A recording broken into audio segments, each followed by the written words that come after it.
دورہ قرآن میں 26واں پارہ شروع کرتے ہیں، حامیم الحمدللہ والصلاة والسلام علی رسولہ وعلی آلہ واصحابہ اجمعین، اللہم اعنا علی ذکرک و شکرک و حسن عبادتک۔ اے رب تو ہمیں توفیق دے کہ ہم تیرا ذکر کریں اور تیری بہترین عبادت کر سکیں۔ اچھا جی، سورۃ الاحقاف کو دیکھتے ہیں۔ اعوذ باللہ من الشیطان الرجیم، بسم اللہ الرحمن الرحیم۔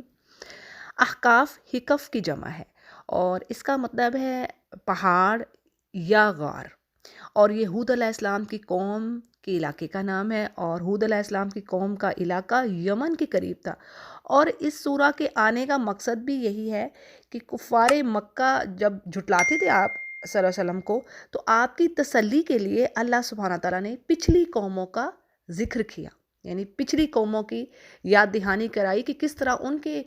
نبیوں نے بھی توحید کا پیغام پہنچایا، لیکن جس قوم نے جھٹلایا اللہ نے کس طرح ان کو غارت کر دیا۔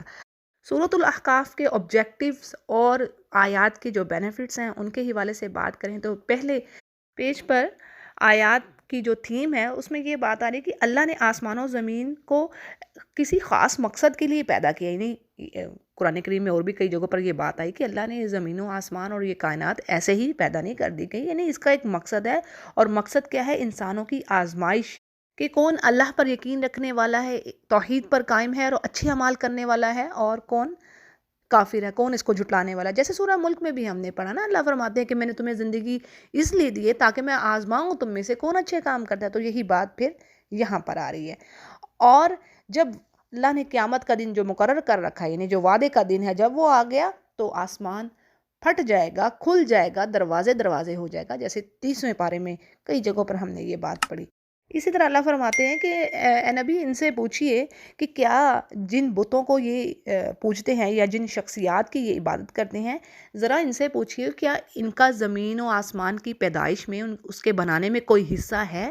کیا یہ کسی بھی چیز کے مالک ہیں؟ یہ تو ایک مکھی نہیں بنا سکتے۔ جیسے سورۃ الحج میں اللہ نے فرمایا کہ جن کی یہ پرستش کر رہے ہیں وہ بھی ضعیف، بے حد کمزور، اور جو پرستش کر رہا ہے، جو عبادت کر رہا ہے وہ بھی کمزور، دونوں ایک جیسے۔ اور پھر کہا جاتا ہے کہ ان کافروں سے پوچھئے کہ کیا ان کے پاس کوئی کتاب ہے، یعنی کوئی لکھے ہوئے صحیفے جو کسی نبی سے ان کو ملے ہیں، جن سے یہ پتہ چل رہا ہے کہ یہ سچے ہیں، یہ حق بات پر ہیں، اور آپ کو اللہ کا نبی نہیں جانتے۔ تو بات اصل میں یہ ہے کہ یہ کافر اور کمزور لوگ جن معبودوں کو پکار رہے ہیں وہ تو قیامت تک ان کی دعاؤں کو نہ سنیں گے، اور بلکہ ان کی پکار سے ہی وہ بے خبر ہیں۔ یعنی پتھر کی مورتیاں اور جو لوگ قبروں میں دفن ہیں وہ کیسے کسی کی دعا سنیں؟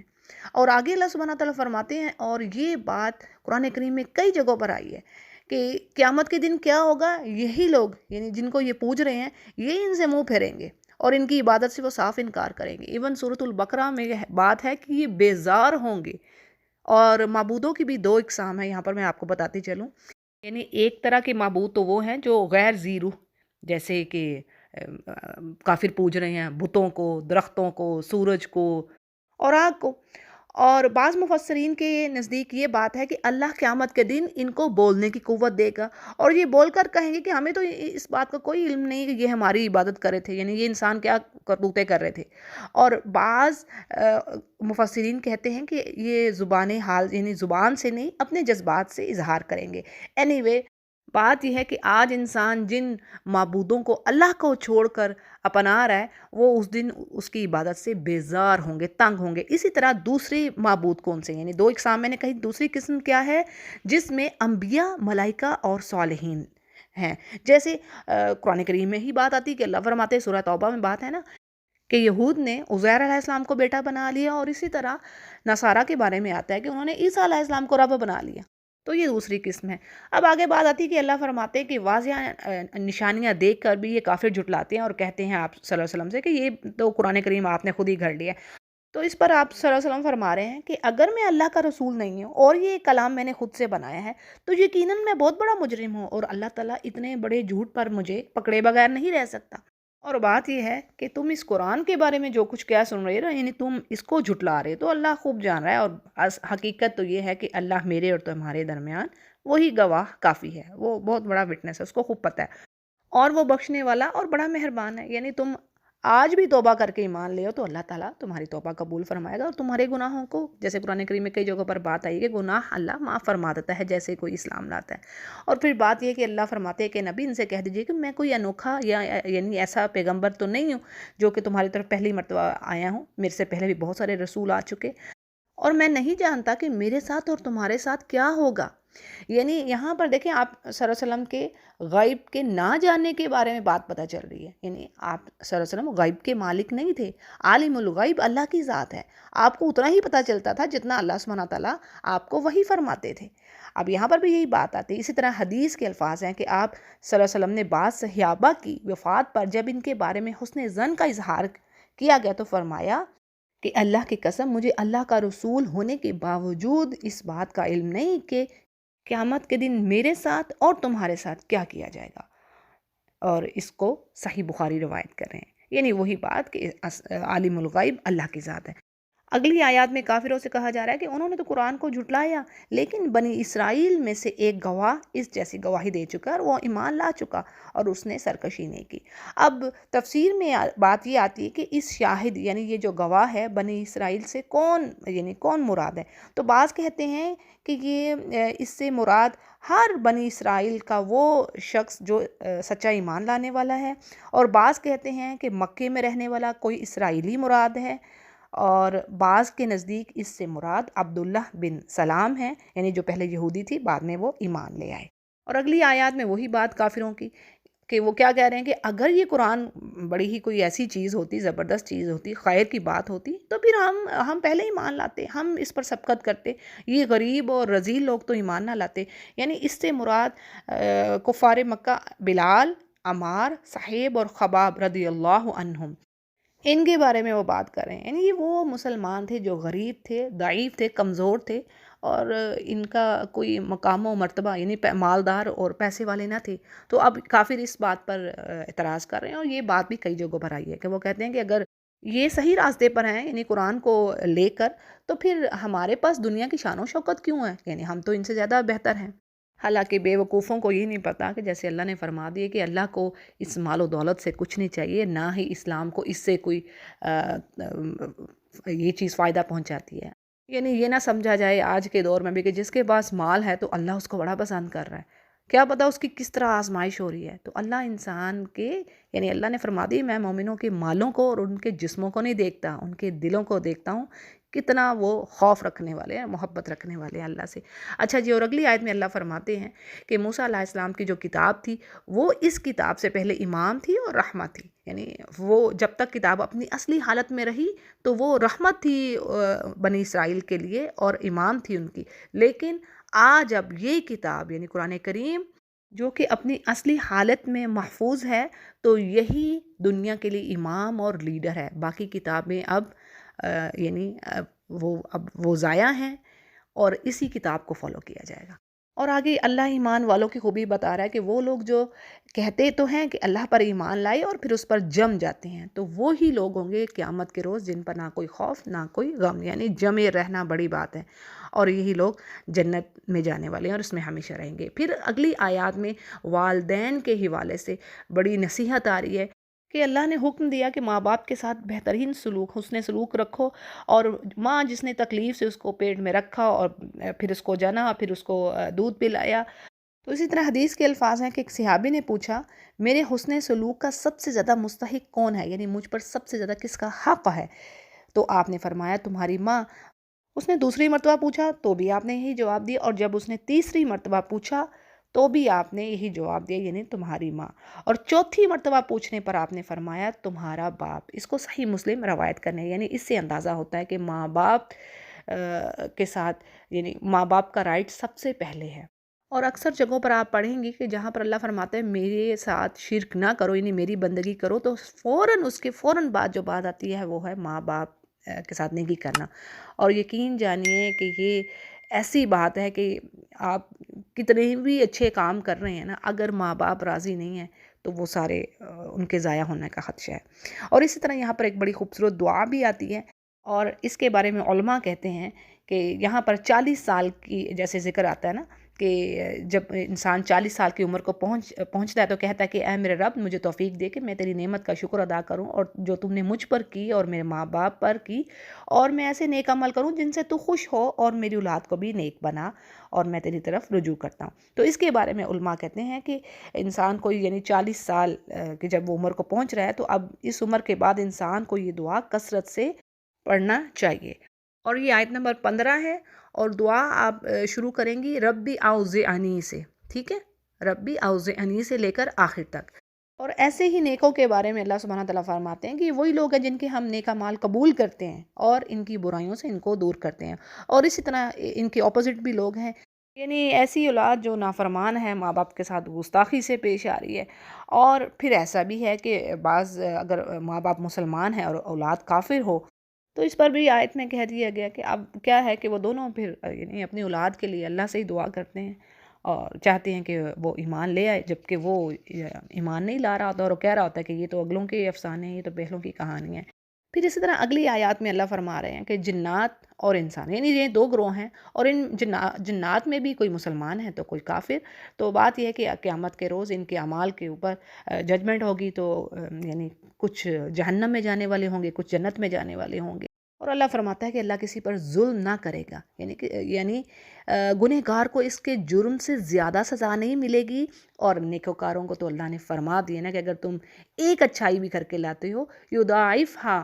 یؤتی من لدنہ اجرا عظیما، سورہ نساء میں اللہ فرما رہے ہیں ایسی خوبصورت بات کہ تم ایک بھی نیکی لے کے آتے ہو تم اللہ بڑھا دے گا، بھئی تم اچھی نیت سے کر لاؤ۔ اور پھر اس دن جہنمیوں کے بارے میں ذکر ہے کہ وہ جب جہنم کے گڑھے پر لائے جائیں گے اور کہا جائے گا کہ تم نے زندگیاں تو اپنی برباد کر لیں، بڑے فائدے اٹھا لیے، اور اب آج اس عذاب کی ذلت کو چکھو جس سے تم منہ پھیرتے رہے ہو، ناحق تکبر کرتے رہے ہو۔ یعنی دو اسباب بتائے گئے عذاب کے، یہاں پر کیا، ناحق تکبر کرنا حق بات سے، ٹھیک ہے، اللہ کے یعنی فرمان سے منہ موڑنا، اور دوسرا فسق،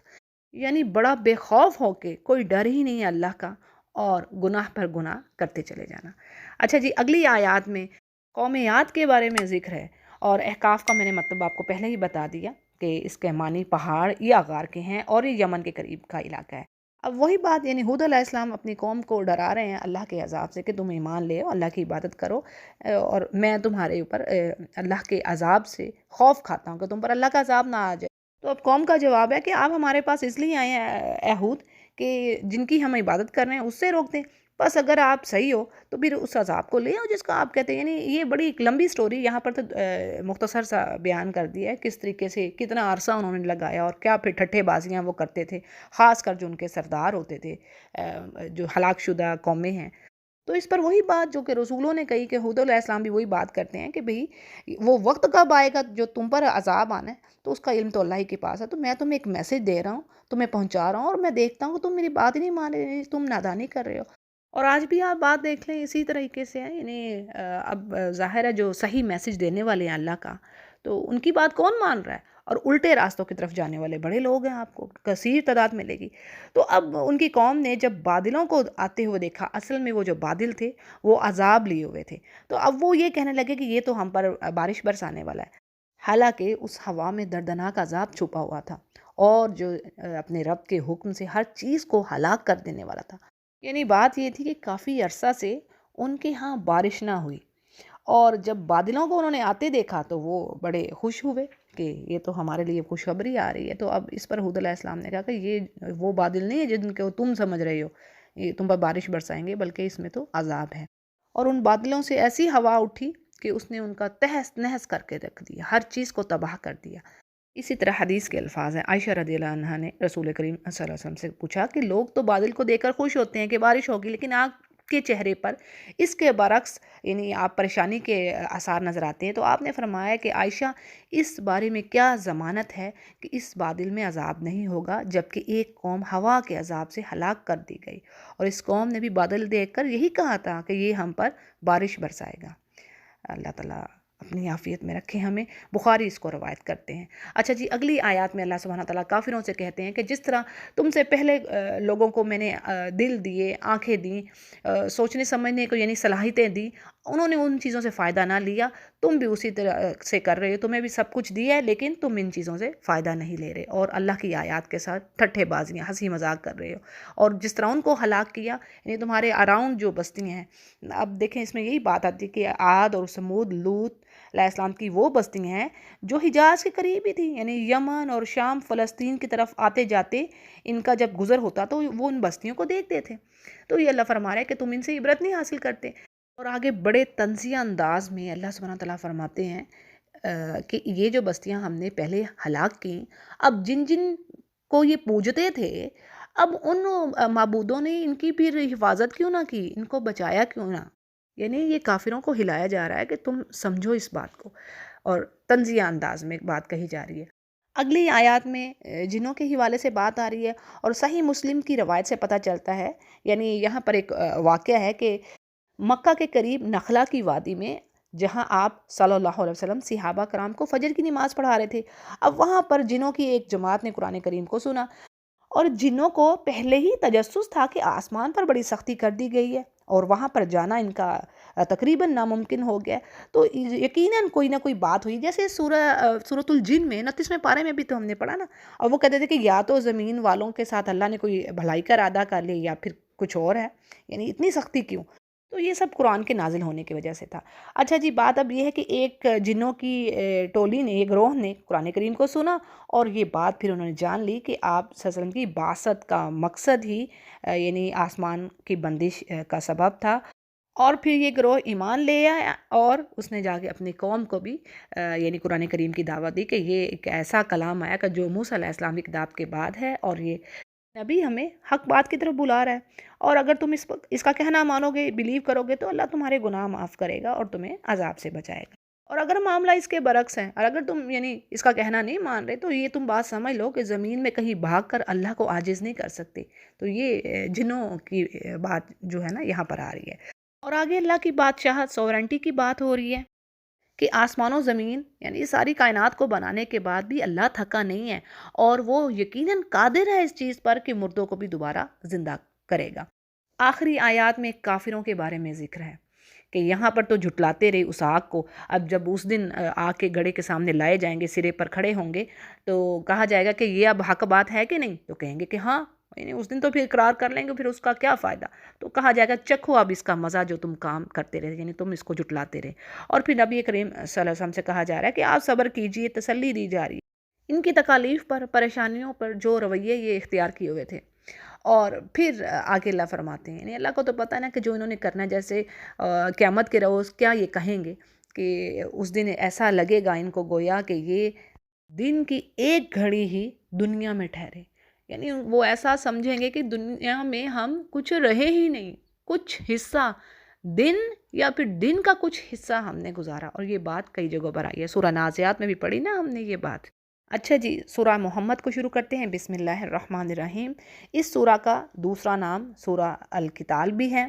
پہلی آیات میں ہمیں دو طرح کے لوگوں کا ذکر ملتا ہے، ایک وہ جن کی اعمال ضائع ہو گئے، اور ایک وہ جن کی اصلاح کرتی اچھی ہوگی ان کی حالتیں۔ اب وہ کون ہیں؟ یعنی ایک تو وہ ہیں جو کہ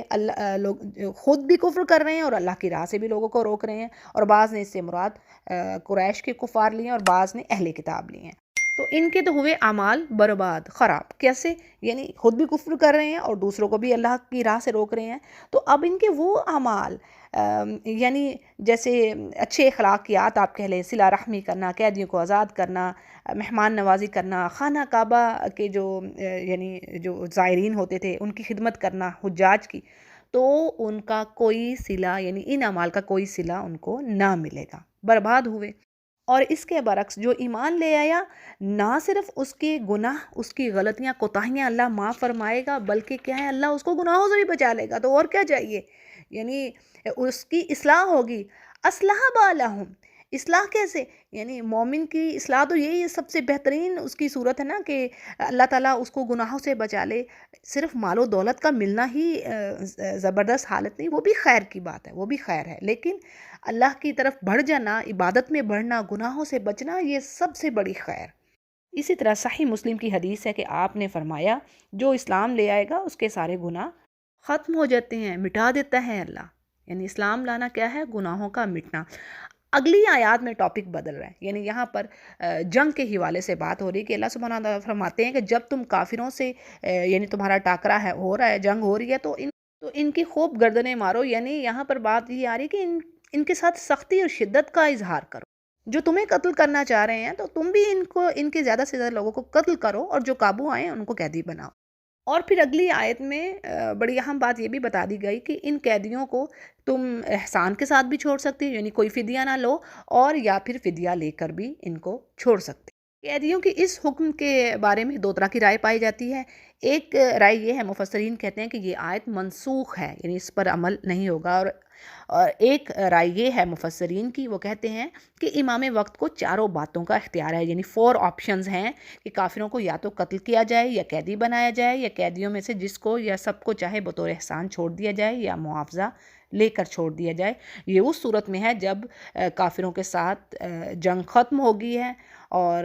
دشمن شکست کھا کر یا صلح کر کے ہتھیار رکھ دے، یا اسلام غالب آ جائے۔ اور آگے اللہ کی راہ میں لڑنے والے کا اجر بتایا جا رہا ہے کہ جو اللہ کی راہ میں لڑ رہے ہیں ان کے اعمال ہرگز اللہ ضائع نہ کرے گا، اور ان کے جو درجات ہیں اللہ تعالیٰ ان کو جنت میں داخل کرے گا، اور ان کی اصلاح کرے گا۔ اور یہ شہید کے بارے میں جو احادیث ہیں، سبحان اللہ کہ اللہ نے فرمایا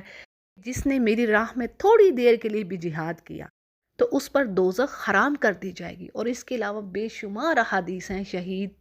کے جو درجے ہیں، جو ریوارڈ ہے اس کے بارے میں۔ یہاں پر ایک بڑی اہم بات کہ اللہ فرما رہے ہیں کہ ان کو یعنی تمہیں جنت سے خوب واقف کر دیا جائے گا۔ اب اس کے بارے میں حدیث کے الفاظ ہیں کہ آپ نے فرمایا قسم ہے اس ذات کی جس کے ہاتھ میں میری جان ہے، ایک جنتی کو اپنے جنت والے گھر کے راستوں کا اس سے کہیں زیادہ علم ہوگا، یعنی وہ جانتا ہوگا جنت کا راستہ، اپنے گھر کا راستہ جنت میں،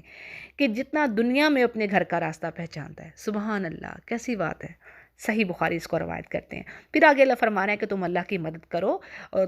تو اللہ تمہاری مدد کرے گا، یعنی تمہارے حالات درست کرے گا۔ اب اللہ کی مدد سے مراد یہاں پر اللہ کے دین کی مدد ہے۔ جیسے جو مومن بندے اللہ کے دین کی حفاظت کے لیے، اس کی تبلیغ کے لیے، دعوت کے لیے، اس کے دین کو پھیلانے میں جو کام کر رہے ہیں تو وہ ایک طرح سے اللہ کی مدد کر رہے ہیں۔ جیسے صحابہ جب وہ اللہ کے دین کے لیے ہو گئے تو اللہ نے بھی دین کو غالب کیا، اور اللہ تعالیٰ نے ان کو بھی کیا کیا دنیا کی نعمتیں اور آخرت کا تو وعدہ اللہ کا ہے ہی۔ جیسے آیت میں یہ بات آ رہی کہ اللہ اسلام پر یا پل صراط پر ایمان والوں کو ثابت قدم رکھے گا۔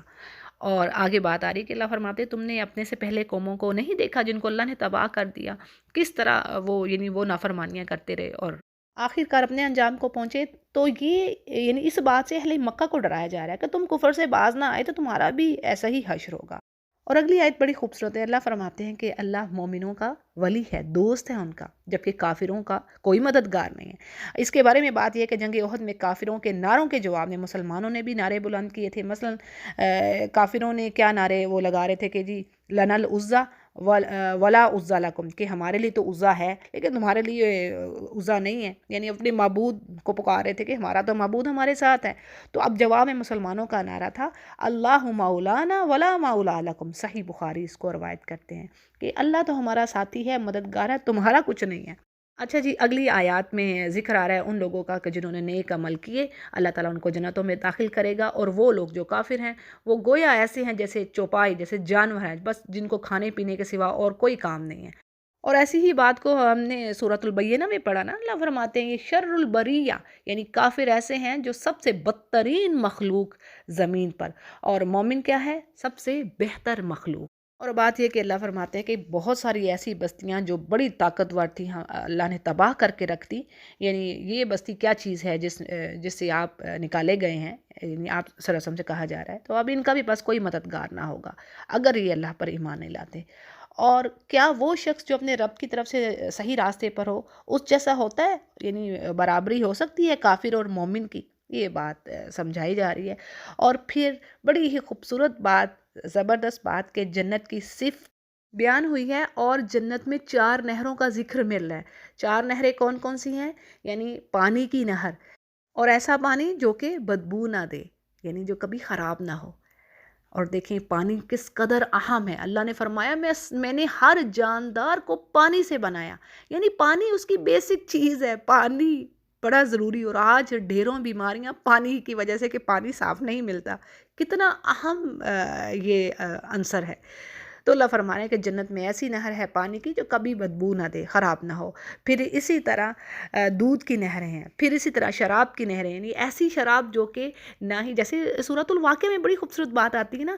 کہ ایسا ڈرنک ہوگا جو کہ نہ ہی آپ کو یعنی اپنے ہوش و حواس سے بیگانہ کرے گا، نہ ہی وہ یعنی وہ نہ ہی نشہ دے گا بلکہ مزہ دے گا۔ اور اسی طرح شہد کی نہریں ہیں، اور ہر قسم کے میوے ثمرات یعنی فروٹس مومنوں کے لیے، اور سب سے بڑھ کر اللہ کی مغفرت۔ تو کیا اللہ فرماتے ہیں یہ جو ساری نعمتیں ہیں یہ اس کے برابر ہو سکتی ہیں اس جو ہمیشہ آگ میں رہنے والا ہے؟ یعنی ایک جنتی اور جہنمی کیسے برابر ہو سکتے ہیں؟ اور جن کو ان کا حال بھی بتا دیا گیا کہ ان کو گرم کھولتا ہوا پانی پلایا جائے گا جو کہ ان کی آنتوں کے ٹکڑے ٹکڑے کر کے رکھ دے گا، اور اسی طرح یہ بھی بات آتی ہے کہ ان کے سروں پر گرم پانی ڈالا جائے گا، اور ان کو زخموں کی پیپ پلائی جائے گی۔ یا رب استغفر اللہ۔ پھر اسی طرح سورہ صافات میں ذکر آتا ہے کہ جہنم کا ایک درخت ہے جو جہنم کے گڑھے سے نیچے سے نکل رہا ہے، اور اس کے جو پتے ہیں وہ ایسے ہوں گے جیسے شیطانوں کے سر۔ یہ آیات میں پڑھ رہی ہوں سورہ صافات کی، یعنی گویا شیطانوں کے سر ہیں، وہ ان کو کھانے کے دیے جائیں گے جو کہ نہ ان کی بھوک مٹائیں گے اور نہ ہی ان کو موٹا کریں گے۔ یعنی یہ عذاب ہے۔ اللہ تعالیٰ تو اپنے عذاب سے بچا، تو اس آگ سے بچا۔ پھر منافقوں کے بارے میں ذکر آتا ہے کہ وہ آپ صلی اللہ علیہ وسلم کی مجلس میں بیٹھتے تو منافق ہوتے، ہپوکریٹ، اب وہاں پر تو بات سنتے نا، اور جب باہر نکلتے تو دوسرے لوگوں سے پوچھتے کہ انہوں نے ابھی کیا کہا ہے، یعنی ان کی نیت تو صحیح ہوتی نہیں تھی سمجھنے کی۔ تو اللہ فرماتا ہے یہی لوگ ہیں جن کے دلوں پر اللہ نے مہر کر دی، یعنی سیلڈ اپ ہو گئے ان کے دل، اور وہ اب اپنی خواہشوں کو ہی فالو کر رہے ہیں، وہ نہیں سیدھے راستے پر نہیں آ سکتے۔ اور آگے کہا جا رہا ہے کہ یہ قیامت کے انتظار میں ہے، جبکہ قیامت کے سائنس تو آ چکے۔ اب دیکھیں، آپ حدیث ہے کہ آپ صلی اللہ علیہ وسلم کی بعثت یعنی آپ کا آنا ہی قرب قیامت کی ایک علامت ہے، جیسے کہ آپ نے فرمایا، یہ صحیح بخاری کی روایت ہے کہ میری بعثت یعنی میرا آنا اور قیامت ان دو انگلیوں کی طرح ہے، اور آپ نے اشارہ کر کے واضح فرما دیا، یعنی جس طرح یہ دونوں انگلیاں باہم ملی ہوئی ہیں، اسی طرح میرے اور قیامت کے درمیان فاصلہ بالکل تھوڑا ہے، یہ بات سمجھائی جا رہی ہے۔ تو اللہ فرماتے ہیں قیامت تو قریب آن پڑی ہے۔ اور آگے کہا جا رہا ہے، یعنی کہا تو نبی سے جا رہا ہے کہ آپ اس بات پہ یقین رکھیں کہ اللہ کے سوا کوئی معبود نہیں ہے، اور آپ بخشش طلب کیجئے، مغفرت طلب کیجئے۔ اب بڑی اہم بات یہاں پر پتہ چل رہی ہے، آپ صلی اللہ علیہ وسلم سے کہا جا رہا ہے کہ پہلے آپ اپنی خطاؤں کی بخشش مانگے، اور پھر مومن مردوں اور مومن عورتوں کے حق میں بھی۔ اب دیکھیں، یہ ہمیں بتایا جا رہا ہے، آپ صلی اللہ علیہ وسلم تو پرفیکٹ تھے، ٹھیک ہے، لیکن یہ بات ہمارے لیے ہے کہ ہمیں طریقہ سمجھا دیا گیا کہ اب اگر کسی کے لیے دعا کرنی ہے تو پہلے اپنی خطاؤں کی معافی مانگو، ٹھیک ہے، اپنی خطاؤں کی اپنے لیے پہلے مغفرت طلب کرو، پھر مومن اور مومنات کے لیے مغفرت بھی طلب کرنا، یعنی ایک اور اسی طرح دعا آتی ہے کہ پہلے اپنے لیے دعا مانگیے، یعنی دعاؤں کے جو آداب ہیں، اپنے لیے مانگیے، اپنے پیرنٹس کے لیے مانگیے، پھر اپنی اولاد کے لیے، اور اس طرح پھر آگے اپنا دائرہ وسیع کرتے جائیں، اور مومن اور مومنات کے لیے بھی لازمی دعا کیجیے۔ اگلی آیات میں بات ہے مومنوں کے بارے میں کہ وہ جہاد کے حکم کا انتظار کرتے، اور ان کے یعنی جذبہ جہاد ان کے دلوں میں تھا، تو اور وہ خواہش رکھتے تھے کہ اللہ کوئی ایسی آیت کیوں نہیں نازل فرماتے، کوئی ایسی سورہ جس میں اب جہاد کا حکم ہو۔ اور جب حکم نازل ہوا تو ہوا کیا کہ منافقین کے لیے تو وہ بڑی بھاری بات تھی، جبکہ اللہ کے بندے یعنی اللہ نے قرآن کریم میں فرمایا کہ بہت ساروں نے اپنے عہد کو پورا کیا، اور بہت سارے اپنے عہد کو پورا کرنے کے لیے بیٹھے ہوئے تھے، لیکن یعنی انہوں نے اپنے عہد سے، وہ اپنے وعدے سے نہیں پھیرے تھے، جبکہ منافقین کی حالت ایسی تھی کہ جیسے ان پر موت کی بے ہوشی طاری ہو۔ اور اللہ فرماتے ہیں کہ اگر یہ اللہ کا کہنا مانتے، رسول کی بات سنتے، تو یہ ان کے لیے بہت ہی بہتر ہوتا، یعنی دنیا کو ترجیح دی، آخرت کو چھوڑ دیا۔ تو بات ہے ایمان کی۔ پھر آگے کچھ ایسے لوگوں کا ذکر آ رہا ہے کہ اگر اللہ ان کو کوئی اختیار دے دے زمین پر، یعنی اقتدار دے دے، کیونکہ ہاتھ میں پاور ہے، تو اب وہ کیا کریں کہ جہاد سے پھر رہے، اور ایک دوسرے کو قتل کریں، قطع رحمی کریں، زمین پر فساد برپا کرنے والے ہوں۔ تو یہی وہ لوگ ہیں جن پر اللہ کی پھٹکار ہے، اور اللہ فرماتے ہیں ان سے یعنی ان کی سماعت اور آنکھوں سے روشنی چھین لی ہے، یعنی نہ یہ سن سکتے ہیں اور نہ ہی دیکھ سکتے۔ اب دیکھنا اور سننا یہ نہیں جو کہ ریئل میں ہے، بلکہ حق بات کو سمجھنا اور لینا، یعنی جو قرآن کے معنی اور جو مفہوم ہیں وہ ان کے دل میں نہیں اترتے، کیونکہ ایمان نہیں ہے نا۔ اب جو منافق ہے وہ بھی قرآن کو نہیں سمجھے گا، جیسے اللہ نے فرمایا کہ کیا یہ قرآن پر غور و فکر نہیں کرتے، ان کے دلوں پر تالے لگ گئے ہیں، یعنی ایسے ان کے دل بند ہو گئے ہیں کہ قرآن کے احکامات پر عمل کرنے کو جی ہی نہیں چاہتا۔ پھر اسی طرح آگے بات آتی ہے کہ یہ لوگ اپنے پیٹھوں کے بل الٹے پھر رہے ہیں اس چیز سے، اور شیطان نے یہ چیز یعنی دنیا بڑی خوبصورت بنا کر رکھتی، اس کے آگے انہیں کچھ سجا ہی نہیں دیتا۔ تو یہ آیات بھی منافقین ہی کے بارے میں ہے جو کہ جہاد سے بچ رہے تھے اور انہیں بس اپنی جان کا ہی فکر تھا۔ تو اللہ فرما رہے ہیں کہ اللہ نے ان کو ڈھیل دی، یعنی دنیا میں اللہ نے ان کو فوری ان کی پکڑ نہیں کی۔ اور یہ منافقین ایسے ہیں کہ جو اللہ نے احکامات نازل کیے ان کو برا سمجھ رہے ہیں، اور دین کی مخالفت میں جو بھی یعنی پلاننگز کرتے ہیں وہ اللہ خوب جانتا ہے، یعنی اللہ تعالیٰ فرما رہے ہیں کہ ان کی پوشیدہ باتوں کو میں خوب جانتا ہوں، جو کہ راتوں میں خفیہ باتیں کرتے ہیں۔ اب آگے کا نقشہ کھینچا گیا ہے کہ مرتے وقت اب ان کافروں کی، منافقوں کی حالت کیا ہوگی، یعنی فرشتے ان کی روح نکالتے وقت، قبض کرتے وقت ان کے چہروں پر ماریں گے، ان کی کمروں پر ماریں گے، اور وجہ کیا ہے کہ انہوں نے اللہ کے احکامات، یعنی اللہ کو ناراض کیا اور اس کی رضامندی کو، اس کے پلیئر کو برا جانا، یعنی جو اللہ کام کہہ رہا ہے وہ تو کرنا نہیں، جو اس کے اپوزٹ ہے اس کے ناراضگی کے کاموں میں آگے بڑھنا، اور سارے اپنے اعمال انہوں نے برباد کر لیے۔ اور یہ کیا سوچتے ہیں، یہ گمان کیا رکھتے ہیں کہ جن کے دلوں میں یہ بیماری ہے، یعنی یہ جو منافق ہیں، اللہ ان کی کمینے پن کو ظاہر نہیں کرے گا۔ اللہ فرما رہے ہیں کہ اللہ ظاہر کرنے پر قادر نہیں ہے، بلکہ اللہ اپنے نبی سے فرما رہے ہیں کہ اگر ہم چاہتے تو ان سب کو تجھے دکھلا دیتے ہیں نبی، اور پھر ان کے چہروں سے ہی آپ ان کو پہچان لیتے، اور یقیناً آپ ان کے بات کرنے کا جو سٹائل ہے، جو لب و لہجہ ہے، آپ ان سے بھی پہچان لیں گے ان کو، اور اللہ کو تو یہ سب معلوم ہے۔ اس کے بارے میں بات آتی ہے کہ یعنی اللہ فرماتے ہیں اللہ ایک ایک شخص کی نشاندہی کر سکتے تھے کہ ہر منافق کو پہچان لیا جاتا، لیکن تمام منافقین کے لیے اللہ نے ایسا نہیں کیا، یعنی اللہ نے بعض کی پردہ پوشی رکھی۔ اور بات یہ ہے کہ اللہ نے فرما دیا، یہ اللہ کی سننا ہے، یعنی اللہ نے کہا تمہارا ہی آزمائش، تمہارا ٹیسٹ ہوگا کہ تم میں سے جہاد کرنے والے کتنے ہیں، یعنی اللہ نے دیکھنا ہے میرے سچے بندے کتنے ہیں اور صبر کرنے والے کتنے ہیں، یعنی تم اپنے ایمان میں کتنے خالص ہو، کتنے پکے ہو، تو یہ تو چیکنگ ہونی ہے۔ جیسے سورۃ البقرہ میں بھی اللہ نے فرما دی ام حسبتم ان تدخلوا الجنت، یعنی تم کیا گمان رکھتے ہو ایسے ہی داخل ہو جاؤ گے جنت میں۔ اللہ نے تو جیسے چھاننی میں وہ چھانا جاتا ہے نا، یعنی جو نفع مند چیز ہے وہ نیچے چلی گئی، اور جو برا ہے، جو بے فائدہ چیز ہے، اس کو نکال دیا، تو اسی طریقے سے اللہ نے لوگوں کو جانچنا ہے، یعنی جنت کا سودا کوئی ہلکا سودا نہیں ہے، یہ ٹریڈنگ بڑی زبردست ہے۔ پھر آگے بات اللہ فرماتے ہیں کہ جنہوں نے کفر کیا اور اللہ کی راہ سے لوگوں کو روکا، یعنی خود بھی کافر ہیں اور دوسروں کو بھی روک رہے ہیں اللہ کے راستے کی طرف آنے سے، اور رسول کی مخالفت کر رہے ہیں، تو اور ان کو پتہ ہے کہ یہ صحیح راستہ ہے، تو اللہ کا یہ بالکل بھی نقصان نہ کر پائیں گے، اور عنقریب ان کے جو کرتوتے ہیں، یہ جو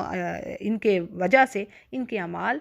ضائع کر دیے جائیں گے۔ اور اے ایمان والو، اللہ کی اطاعت کرو اور رسول کا کہنا مانو، اور اپنے اعمال کو ضائع نہ کرو۔ اور اعمال کیسے ضائع ہوں گے، یعنی بات وہی کہ یہ جو منافقین کے رویے ہیں، ان کی جو روش ہے، جو طریقہ کار ہیں، ان کو ہرگز فالو نہ کرو۔ اور دوسرا ایسا بھی نہ ہو، کئی باتیں ہیں، یعنی نیکیاں کر کے بعد میں چغلیاں کر لیں، کچھ نہ کچھ اخلاقی جو برائیاں ہیں تانے دے دیے، کسی پر احسان جتلا دیا، تو یہ کام جو ہیں یہ بھی نیکیوں کو برباد کر دینے والے ہیں۔ جیسے اللہ نے قرآن کریم میں فرما دی کہ دیکھو اپنے صدقات کو ضائع نہ کرو، تو اسی طرح اللہ فرما رہا ہے اپنے اعمال کو خراب نہ کرو۔ اور جن لوگوں نے کفر کیا اور اللہ کی راہ سے لوگوں کو روک رہے ہیں، پھر اسی حالت میں وہ مر گئے، تو اللہ ان کو ہرگز نہ بخشے گا۔ پھر آگے ایک نصیحت ہے ایمان والوں سے کہ اگر تم تعداد اور قوت میں زیادہ ہو اور دشمن پر غالب آ گئے، تو ایسی صورت میں کافروں سے صلح اور یعنی کمزوری کا مظاہرہ نہ کرو، بلکہ دین اسلام کو غالب کرو۔ ہاں اگر اس کے برعکس صورتحال ہو، یعنی مسلمان کمزور ہوں، تعداد میں کم ہوں، تو ایسے حالات میں لڑائی کی بجائے صلح زیادہ فائدہ دے سکتی ہے۔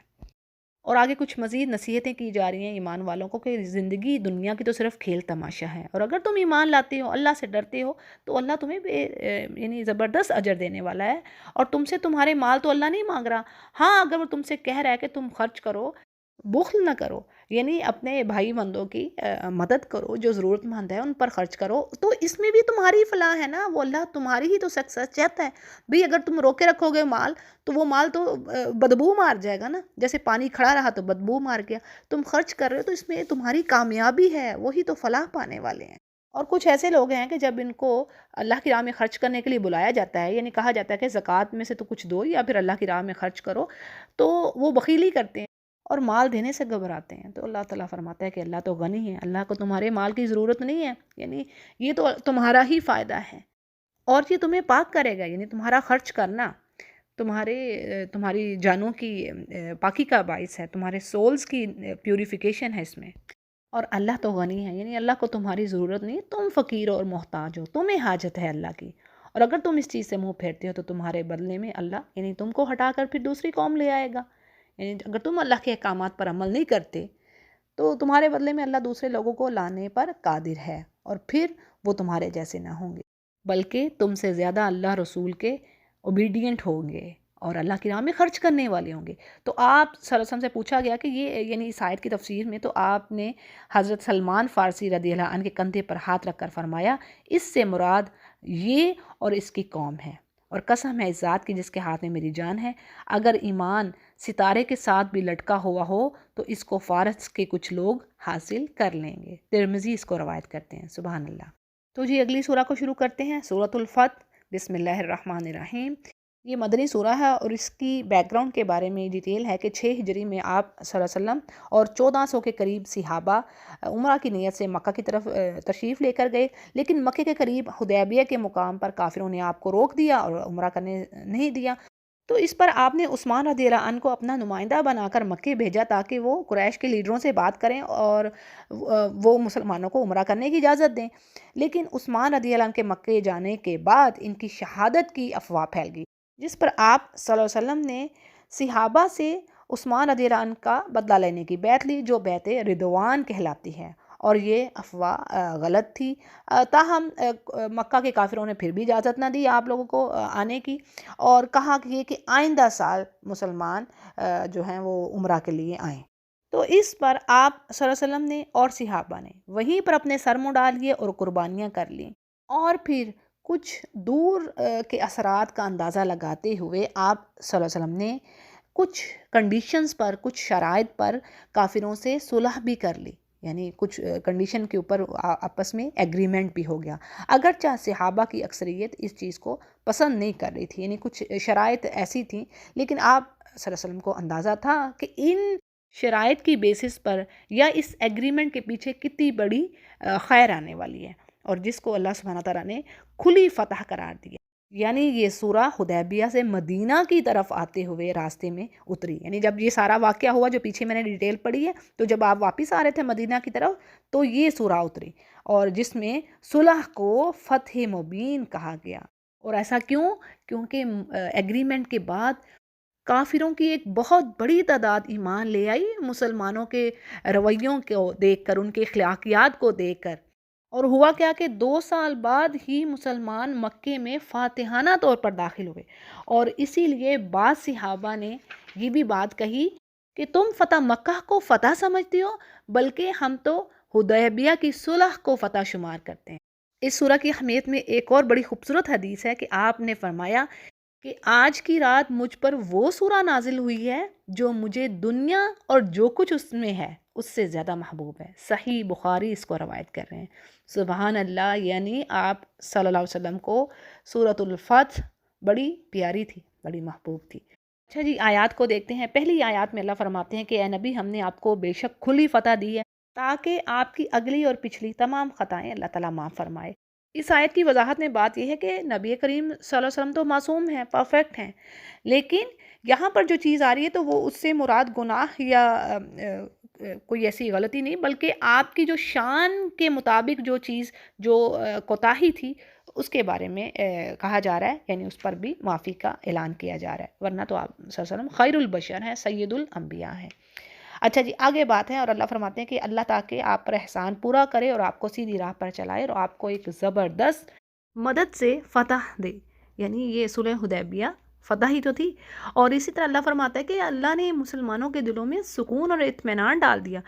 یعنی اس کی وضاحت میں بات یہ ہے کہ ان شرائط کی وجہ سے جو ایگریمنٹ میں ہوئی، مسلمانوں کے دلوں میں بے چینی اور بے سکونی سی آئی، تو اللہ نے ان کے دلوں میں سکون ڈال دیا اور ان کے ایمانوں کو اور بڑھا دیا، یعنی اس سے کیا بات ہمارے لیے پتہ چل رہی ہے کہ ایمان بڑھتے بھی ہیں اور کم بھی ہوتے ہیں، یعنی ایمان میں کمی بیشی ہوتی رہتی ہے، اور آیت کے اگلے حصے میں اللہ فرماتے ہیں کہ اللہ کے لشکر ہیں زمین و آسمان میں، اور جیسے قرآن کریم کے ایک اور حصہ پر یہ بات آتی ہے کہ اس کے جو لشکر ہیں اس کے علاوہ کوئی جان نہیں سکتا، یعنی اگر اللہ چاہے تو اپنے کسی لشکر یا فرشتوں کے ذریعے سے ان کافروں کو ہلاک کروا دے، لیکن اللہ اپنی وزڈم کے تحت ایسا نہیں کر رہا۔ اللہ چاہتا ہے کہ مومنوں کو بھی چیک کیا جائے کہ وہ کتنے ایمان والے ہیں، وہ پریشانی کی حالت میں کس قدر جنگ کی حالت میں ایمان پر جمے رہتے ہیں، اور اللہ کی راہ میں لڑنے والے کون ہیں، اپنی جانیں دینے والے کون ہیں۔ تو یہ ہے حکمہ۔ اور پھر آگے اللہ فرما رہے ہیں کہ مومن مردوں اور عورتوں کے لیے وہ جنتیں ہیں جن کے نیچے نہریں بہہ رہی ہیں۔ اس کی وضاحت میں بات کچھ اس طرح آتی ہے کہ حدیث میں ہے کہ جب مسلمانوں نے سورہ فتح کا ابتدائی حصہ سنا تو انہوں نے آپ صلی اللہ علیہ وسلم کو مبارکباد دی اور کہا کہ ہمارے لیے کیا ہے۔